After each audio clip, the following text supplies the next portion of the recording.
అదే RTV app వార్తల్ని క్షణాల్లో చదివే అవకాశం ఉంటుంది. ఒక న్యూస్ పేపర్, ఒక టెలివిజన్ ఛానల్ మీ చేతుల్లో ఎప్పుడూ ఉంటాయి. నిన్న విజయవాడలో సీఎం జగన్మోహన్ రెడ్డి బస్సు యాత్రలో ఆయన మీద రాయితో దాడి చేశారు. అయితే ఈ రాయి దాడి ఘటన రాష్ట్ర వ్యాప్తంగా కూడా సంచలనం రేపింది. అయితే ప్రస్తుతం ఇదే అంశం మీద మనతో మాట్లాడడానికి రాష్ట్ర హోంమంత్రి తానేటి వనిత ఉన్నారు. వారితో మాట్లాడే ప్రయత్నం చేద్దాం.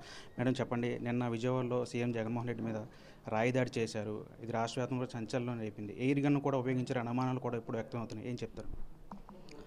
అంటే నిజంగానేనండి, మరి నిన్న బస్సు యాత్రలో ఉన్న జగనన్న మీద జరిగిన దాడి చాలా బాధాకరం. మేము తీవ్రంగా ఖండిస్తున్నాం. ఎందుకనంటే మరి ముఖ్యమంత్రి గారి మీదే దాడి చేసే స్థాయికి దిగజారిపోయారు ప్రతిపక్ష నాయకులు, కార్యకర్తలు అంటే చాలా బాధాకరం అండి. ఈ రోజున అది వాళ్ళు ఉపయోగించింది రాయి. వాళ్ళు అంటే నాకు అక్కడ జగనన్న బస్ మీద ఉన్నారు నిలబడి, కింద నుండి వాళ్ళు వేసినప్పుడు అది ఖచ్చితంగా ప్రాక్టీస్ చేసిన వాళ్ళు అయి ఉండాలి, లేదా షూటర్స్గా ఉన్న వాళ్ళన్నా అయి ఉండాలి. ఈ రోజున అది రాయి కాబట్టి సరిపోయిందండి. దెబ్బ తగిలి ఆ కుట్లు పడి దాని సూచర్స్తో సరిపెట్టాము. అదే బుల్లెట్ అయితే ఏంటి మా పరిస్థితి అనే భయం మాకు కలుగుతుంది. ఈ రోజున జగనన్న మీద రాళ్ళు వేయించిన వాళ్ళు ఎవరైతే ఉన్నారో వాళ్ళు గతంలో సొంత మామ ఎన్టీఆర్ మీదే రాళ్ళు చెప్పులు వేయించిన ఘన చరిత్ర ఆ పార్టీ వాళ్ళదే. మరి ఈ రోజున మళ్ళీ వాళ్ళే మాట్లాడుతున్నారు, ఇదేదో మేము కావాలని రాజకీయ లబ్ధి కోసం అని మేము నాటకాలు ఆడుతున్నామని మాట్లాడుతున్నారు. ఇది చాలా సిల్లీగా ఉంది. ఎందుకంటే దొంగే దొంగతనం చేసి మళ్ళీ దొంగ దొంగ దొంగ అని అరిచినట్టుంది. ఎందుకని అంటే వాళ్ళు ఇవన్నీ చేయడం అనేది వాళ్ళకి అలవాటు చేసేసి మళ్ళీ ఆ తప్పుని కప్పిపుచ్చుకోవడం కోసం. అంటే ఇక్కడ జగనన్నకి సానుభూతి సంపాదించుకోవడానికి ఇప్పుడు అవసరం ఏముందండి? ఆల్రెడీ బోల్డ్ ప్రజాదరణ లక్షల్లో వస్తున్నారు ఈయన ఎక్కడికన్నా వెళ్తే. అదే ప్రతిపక్ష నాయకులు ఎక్కడన్నా వెళ్తే వేలల్లో కూడా రాలేకపోతున్నారు అక్కడికి. అంటే ఆ పరిస్థితి అంటే ఈ రోజున జగనన్నకి వచ్చిన ప్రజాదరణను చూసి వారవలేనితనంతో, కడుపు మంటతో వీళ్ళు కావాలని కుట్రపూరితమైన రాజకీయాలు చేస్తున్నారు. అంటే ఈ రోజున భౌతిక దాడులు చేసే స్థాయికి దిగజారిపోయారు. అంటే వాళ్ళకి అదే అధికారంలోకి రావడానికి ఎంత కాంక్ష ఉన్నదన్నది అర్థమవుతుంది. ఎంతసేపు కూడా చూడండి, గమనించినట్లయితే చంద్రబాబు నాయుడు గారు కానీ, పవన్ కళ్యాణ్ గారు కానీ బయట వెళ్ళి ప్రచారంలో ఎక్కడైనా మాట్లాడేటప్పుడు ఇది మేము ప్రజలకి మంచి చేస్తాము, ఇది మా మేనిఫెస్టోలో ఇది చేయాలనుకుంటున్నాం అనేది చెప్పడానికి ఎక్కడ ఒక అంశం కూడా లేదు. ఎంతసేపు కూడా అక్కడ ఉన్న ఎమ్మెల్యేల మీద, అక్కడ ఉన్న మంత్రుల మీద ఏదో ఒకటి మాట్లాడేయడం. ఇంకా ఆ సబ్జెక్ట్ అయిపోయిన తర్వాత ముఖ్యమంత్రి గారి మీద మాట్లాడాడు. అది అయిపోయిన తర్వాత ముఖ్యమంత్రి గారు ఇప్పటివరకు ఏ సంక్షేమ పథకాలు ఇచ్చారో వాటిని రెట్టింపు చేస్తాం, 3 వంతులు చేస్తాం, 4 వంతులు చేస్తామని మాట్లాడుతున్నారు తప్ప వాళ్ళ సొంతంగా ఆలోచన చేసి ప్రజల కోసం, ప్రజల అవసరాలు ఇవి ఉన్నాయి, ఇవి తీరుద్దామనే ఆలోచన అయితే వాళ్ళకి లేదు. ఎంతసేపు అధికార దాహం తప్ప. అంటే దాడి జరిగినప్పుడు అక్కడ కరెంట్ లేదు, పక్కన ఉన్నటువంటి సీసీ కెమెరా కూడా పనిచేయట్లేదు. ఇక్కడ పోలీసు భద్రత వ్యవస్థ అనేది పూర్తిగా వైఫల్యం చెందిందని ఒక విమర్శలు కూడా వస్తున్నాయి. మీరు హోంమంత్రిగా మీరేం చెప్తారు? ముఖ్యమంత్రి గారికి ఉండవలసిన భద్రత స్పష్టంగా అక్కడ క్లియర్గా అంత భద్రత ఉందండి. క్లియర్గా ఎక్కడ కూడా భద్రతా లోపం అనేది అయితే లేదు. అయితే నిన్న జరిగిన సిచ్యుయేషన్లో దండ వేస్తున్న సమయంలో సెక్యూరిటీ వాళ్ళంతా కూడా ఆ దండని ఇలా పట్టుకునే క్రమంలో అటు తిరగడం, ముఖ్యమంత్రి గారి వైపు అట్లా తిరిగి అటు ఫేస్ చేస్తున్నారు. ఇటువైపు నుండి కరెక్ట్గా అదే పాయింట్ని గమనించి వీళ్ళు దాడి చేసిన విధానంలో వాళ్ళు ఆ స్టోన్ని అడ్డుకోలేకపోయారు. అంటే ఇది కావాలని చాలా ప్రీ ప్లాన్డ్గా చేసిందండి ఇది. అంటే వీళ్ళు ఎక్కడి నుండి గమనిస్తున్నారు అనేది మనం ఒకసారి ఆలోచన చేస్తే జగనన్న ఎక్కడెక్కడ ఎలాంటి ప్రోగ్రామ్స్ చేస్తున్నారు అనేది చాలా క్షుణ్ణంగా ఈ మావోయిస్టులు, టెర్రరిస్టులు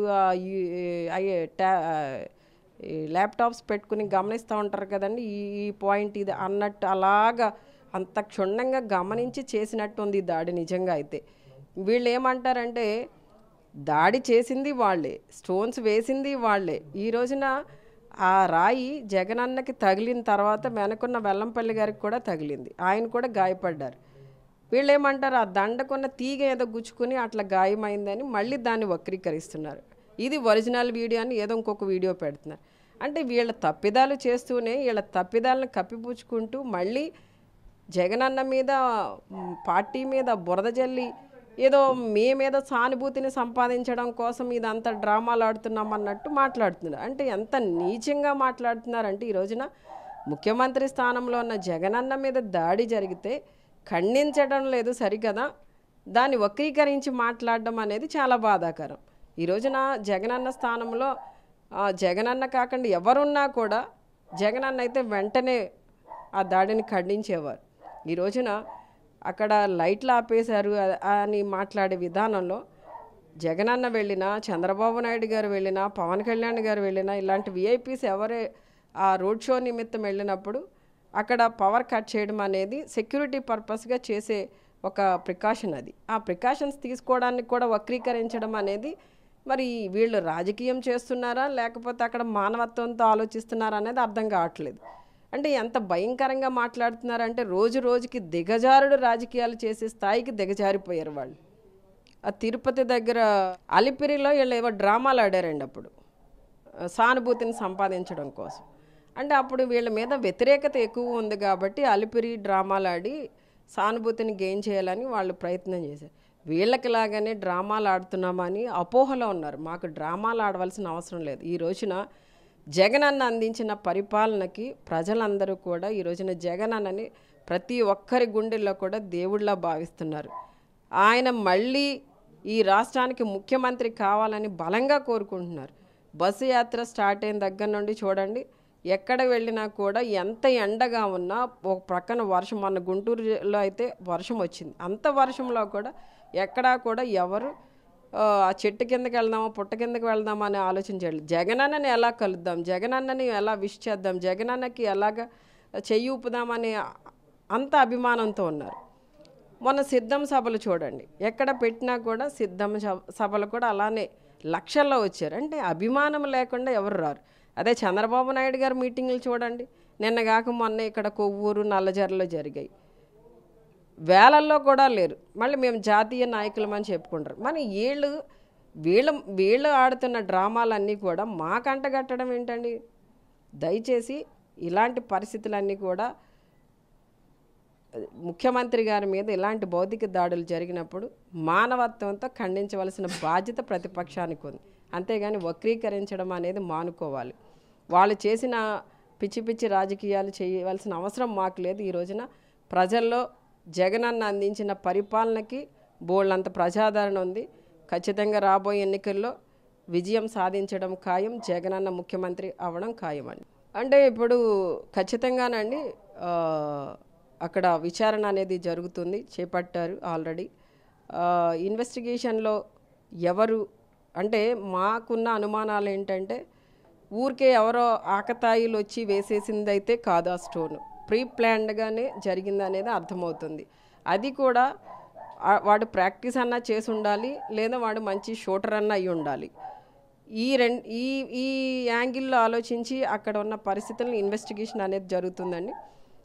ఆ ఇన్వెస్టిగేషన్లో ఎవరైతే మాకు నిందితులుగా దొరుకుతారో వారు ఎలాంటి వారైనా కూడా ఉపేక్షించేది లేదండి. ఖచ్చితంగా వారికి శిక్షలు ఉంటాయి. ఎందుకంటే ఈ రోజున ప్రజాస్వామ్య ప్రభుత్వంలో ఉన్నాం. మనం ఏదైనా మాట్లాడవచ్చు అని చెప్పి ఏదైనా చేయొచ్చు అనుకోవడం అనేది కరెక్ట్ కాదు.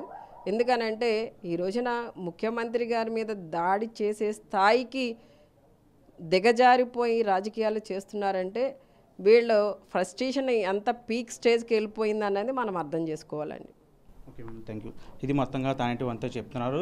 సీఎం జగన్మోహన్ రెడ్డి మీద రాయి దాడి చేయటం ఇది చాలా బాధాకరం. దీని వెనక ఎంతటి వారున్నా సరే ఉపేక్షించేది లేదని చెప్పి హోంమంత్రి తానేటి వంతో స్పష్టం చేస్తున్నారు.